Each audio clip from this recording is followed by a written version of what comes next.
Tu te rappelles sûrement de la mort du jeune de 15 ans, Noran, à Longueuil, en septembre 2025.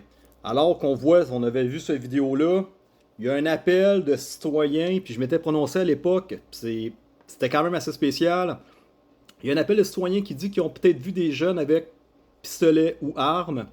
Le policier arrive, tourne le coin de rue. 2 secondes après qu'il est sorti de son char, tire des coups de feu sur le jeune de 15 ans, là-bas sur le champ. Le jeune décède. Oh, pas l'air de Colin. Et qu'est-ce que la ville de Longueuil a fait?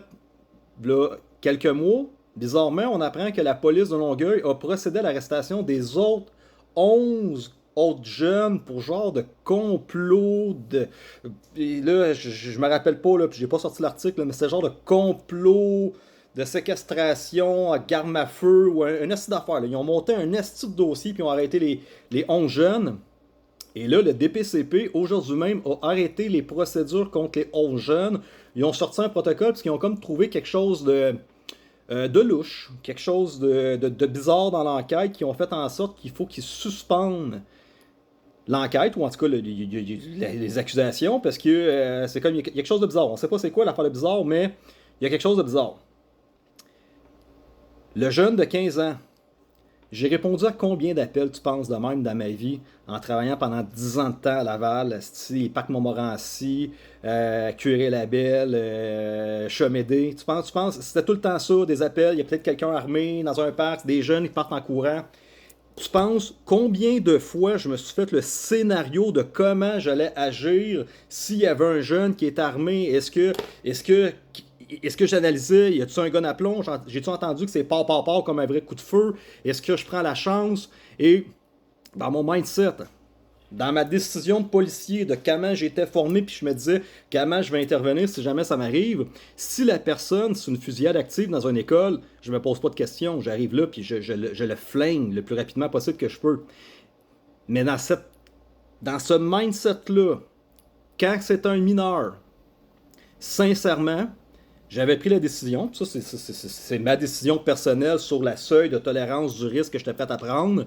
Si j'allais tirer sur un enfant, je te confirme que j'aurais vu visuellement l'arme à feu, je me resterais assuré qu'il ait pointé son arme à feu vers moi, et peut-être même, et là on s'entend que c'est du cas par cas, comment que ça se passe la situation, mais peut-être même que j'aurais attendu qu'il tire le premier, en souhaitant que le bon Dieu me protège, puis que la balle m'évite, et que je sois un meilleur tireur que lui, puis que je le tire en retour, pour mettre fin à la menace. Mais jamais, jamais, jamais, j'aurais tiré sur quelqu'un sans visuellement avoir confirmé, hors de tout doute, que j'ai vu une arme, et que cette arme-là allait être utilisée pour tirer dans ma direction, tirer dans la direction de mon partner ou tirer sur des potentielles victimes. Donc, policier qui a fait ça, là, tabarnak de colis, ça veut dire que lui peut être accusé de meurtre. OK? Et là, qu'est-ce que vous pensez qu'un service de police pourrait faire pour backer son policier et protéger pourquoi qu'on a caché au BEI ça pendant plusieurs heures, pourquoi que les policiers ont fait l'enquête citoyen avant d'appeler le BEI? Pour peut-être dissimuler des témoignages, peut-être voir c'était quoi la version des gens, peut-être voir c'était quoi qui s'était passé ces caméras.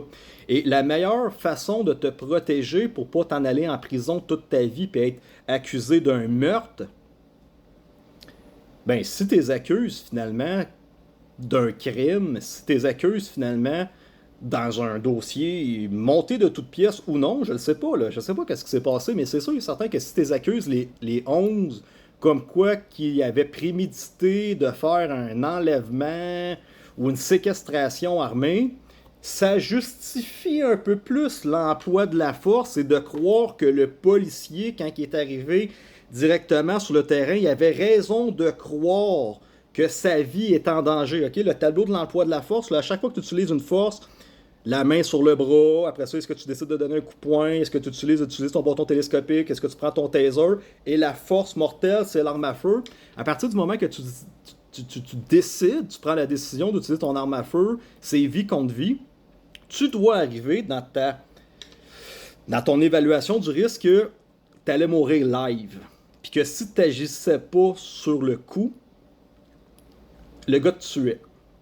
Mais là, finalement, tu tires sur le jeune, tu le fouilles, il n'y a pas de gun sur lui, il n'y a pas de gun dans son sac à dos, et tabarnak de calice, je pense que j'ai tiré un petit peu trop vite. Et là, le DPCP aujourd'hui suspend les 11 accusations. Il y a comme un petit coquelicot dans l'histoire, là. Est-ce qu'on a encore confiance à la police du Québec? La police de Laval, je vous l'ai dit cette semaine, je gage tout l'argent que Medusa a dans sa vie, tout l'argent que Medusa est capable de dépenser. Medusa, j'accote ton cash sur ce deal-là. Les policiers de Laval ont écrit un faux rapport. Mais je donne pas. C'est pas la faute des policiers que le jeune qui s'est tué puis la fille en arrière. Le seul responsable de cet accident-là, c'est le conducteur du véhicule. Okay? Je ne mets pas la faute sur le dos des policiers et j'espère qu'ils ne seront pas dans la merde. Parce qu'effectivement, si je serais dans cette position-là, ça ne me tenterait pas d'aller en prison, ça ne me tenterait pas de perdre ma carrière parce que j'ai tout simplement fait mon travail. Mais est-ce que j'arrive à la conclusion pure et dure que le rapport à Laval a été falsifié? À 1000%. À 1000% parce que tu protèges ta carrière, toi-même, ton partner, le fait est que tu ne veux pas aller en prison versus un jeune qui s'est planté dans un mur. Je pose la question. Comment ça que la police de Longueuil arrive sous une enquête d'arrestation plusieurs mois après, arrête les 11 jeunes pour un crime assez grave, et que le DPCP finalement regarde la paperasse puis ils font comme il y a quelque chose qui ne fonctionne pas, on suspend ça. Jusqu'à où que la police du Québec on peut avoir confiance? On est rendu dans quel créneau? Il se passe quoi? Il y a 4 policiers dans les derniers 48 heures en France qui se sont suicidés. Parce que quand que tu travailles pour un gouvernement corrompu, quand que tu es le bras armé d'un gouvernement illégitime, corrompu, qui crée la division chez les peuples, qui crée la misère, qui crée le chaos, qui crée des crises économiques, et que volontairement, ils continuent à empirer la situation parce que ça fait partie de leur agenda, et que là, que tu te rends compte finalement que les policiers, les syndicats, les fraternités, il n'y a pas personne qui parle et qui dit là, moi, en tant que la fraternité des policiers de Montréal, la fraternité des policiers du Québec, on met un moratorium sur l'immigration massive, mettons. Ça crée des problèmes dans nos sociétés, ça crée de la division. On voudrait peut-être juste donner notre opinion. On a remarqué que dans les 5 dernières années, l'augmentation de la criminalité a augmenté de 50%, de 70%.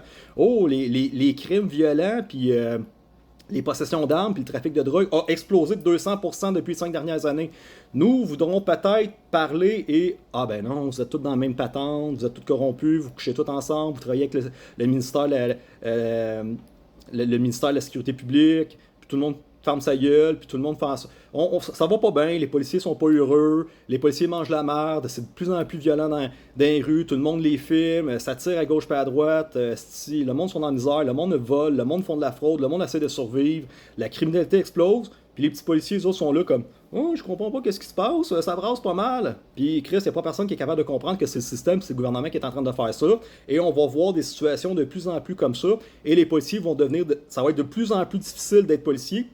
Le système va les faire de chier de plus en plus, et eux autres, à un moment donné, dans ta petite conscience, dans ta petite personne, quand tu travailles 40 heures par semaine dans des énergies ultra basses, négatives, mauvaises, avec une mauvaise ambiance, dans une vie de merde, dans un travail de merde, et que tout en entour de toi c'est de la merde, puis que tu t'en rends compte que c'est de la merde, puis que tu fais pas les bonnes choses, à un moment donné, la pression commence à être, elle commence à être élevée, puis ça fait en sorte, comme en France, que à tous les semaines, il y a des policiers qui se clenchent. Parce que vous avez fermé vos gueules, puis vos syndicats, puis vos fraternités ne vous protègent pas pour de vrai. Vous ne mettez pas votre pied à terre, vous ne dénoncez rien, et c'est des situations comme ça dans lesquelles vous allez tous être dans la merde les uns après les autres, puis vous allez voir le monde, l'augmentation des burn-out, des dépressions, puis des suicides que vous allez avoir dans vos corps de travail.